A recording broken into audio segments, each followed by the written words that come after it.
David Sandberg made his directorial debut by taking his short film, Lights Out, turning it into a feature-length film with the help of horror powerhouse James Wan. So stay tuned for our review of Lights Out.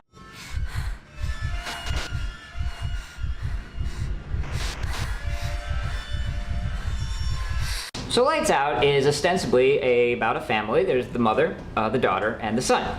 And each of the children actually has a separate father that are no longer in the picture. It all culminates with the mother having a special friend, shall we say? A long time ago, I had a friend. Named Diana, who is the antagonist of the film. We're actually not quite sure what she is. Yeah. Ghost, demon. Ghoul, demon. Apparition. Yes, who is responsible for the disappearance of those two aforementioned ex-husbands. And then she proceeds to wreak havoc on the rest of the family members. I was wondering what exactly you liked about the film. Well, this movie, to me, raised what I like to call good questions. They're questions that I ask myself about the movie that really keep me engaged in the movie. I thought, it was alluded to Rebecca leaving and disowning her family, but it never really goes into it, and there's never an explanation of what happened. And to me, I said, oh, why did she leave? I want to know what went down during that. And also, they touched upon the mother being in a mental institution, but it was kind of here and there. It wasn't very in-depth. And again, to me, that's, I want there to be a prequel. I want to know more about that. I want to know what happened there. And those are my good questions. Anything else? Actually, the creative use of light. Light and darkness, really, in the movie. But light, since we know Diana can't be in the light, it wasn't just candles and light bulbs. They used a number of different mediums to get light on her to make her go away. They did. One of the most clever uses of that was a gun. Yes. Which is actually quite brilliant. A flash does indeed go off as the bullet is expelled. Not that a bullet is going to do much to this apparition, spirit, supernatural being, but it was, again, as you pointed out, it was an interesting use of their established idea that light stops Diana in her tracks. So what different ways can we come up with in creative ways? There's the iPhone. The iPhone. The car lights. Brett, the boyfriend, keyed at the car. Yeah. And it was just something a little bit different than, flashlight, she's gone.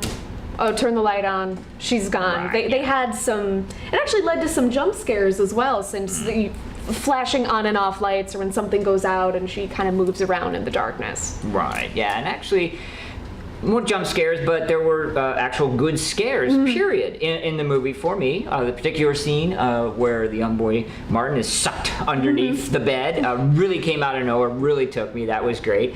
And then I'm going to have to say the entire opening of the movie, for me, in some regards, seemed like its own movie, a short, if you will. But it was very well done.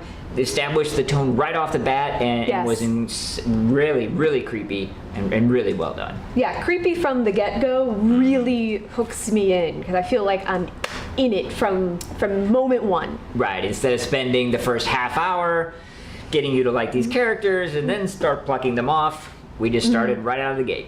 Unfortunately, with good questions, there has to be bad questions. My bad question, number one of all, is I was very confused by Diana in general. What was she? And I felt throughout the movie, her skin gets burned off, but she was a ghost. Ghosts have skin. Is she only in the mother's head, which it was very heavily implied? Yes. However, she was able to interact with people in the real world where the mother wasn't. Be in a whole different apartment. And probably, number one gripe, she can't be in the light, she can't go near light. Right. She steps on the iPhone, and it's face up and the light's on. And she puts her foot right on it. Yeah, speaking of the Diana rule, so to speak, it's always dark behind you. Yeah. And so I don't really understand why she just couldn't kill everybody off. Oh, that's a pretty short movie, actually. That's probably the reason why. So yes, there was that. And also, unfortunately, I felt Sophie's mental illness was a little flimsy. Some Hollywood cherry picking on, we're going to take a little from schizophrenia, a little from depression, a little from manic depression. It felt like they didn't really Roll it all know. up together. Boom. There you Yeah, go. very not accurate, very stereotypical, oh, she's, mentally ill. Very unrealistic to me, and that really fell flat. Yeah. Speaking of flat, I have a thing when I go into movies, just like anybody else, where there's willing suspension of disbelief. And Yes. so if a movie grabs me very early on through its plot, through its characters, no matter what it is, my willing suspension can be pretty darn high. I can accept a lot, not gaping plot holes or anything like Yeah, that, of course. but a lot. And this film, unfortunately, afterwards, as we were discussing it, I found myself nitpicking Yes. and tearing it apart, and that was because my willing suspension of disbelief was not high. It was It just very wasn't low. there. It was not there. I was able to bring up, the unlikable characters, the logic gaps that you brought up with Diana, things like that maybe could have been overlooked if I was a little more drawn in. I also had gripe with the ending of the film itself, and it was basically your cliche Hollywood happy ending that, again, flew in the face of common sense. A couple police officers show up. Diana dispatches with them instantly in horrible ways. My eyes are missing. Then she finally gets the daughter alone and throws her against the wall a couple times. No death. No death. Make sure she can live on that one.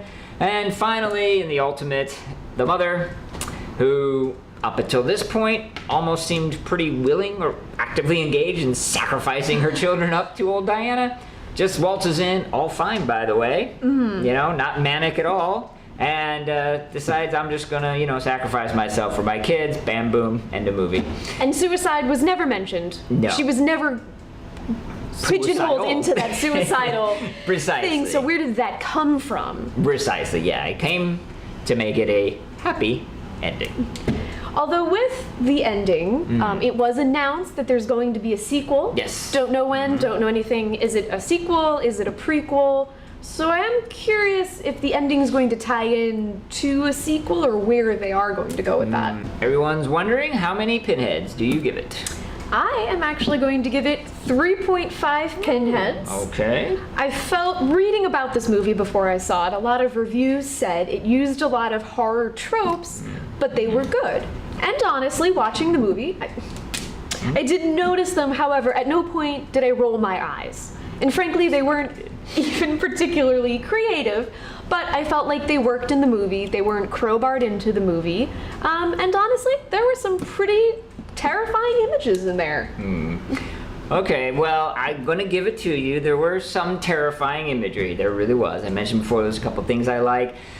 Losing my willing suspension of disbelief was a biggie. So, in that case, I'm going to give this 2.5 pinheads. Ooh, okay. Yeah, not too terrible. I know I ragged on it, but not good enough to warrant more. Your 3.5 combined with my 2.5 is going to result in a 3 pinhead movie. Well, I'm going to put it out there right now. I am personally hoping for a prequel, so we'll see what happens with that in the next year or two. And also, what did you think Diana was? Let us know in the comments below. And if you get a chance, subscribe to our channel so that we can keep the lights on.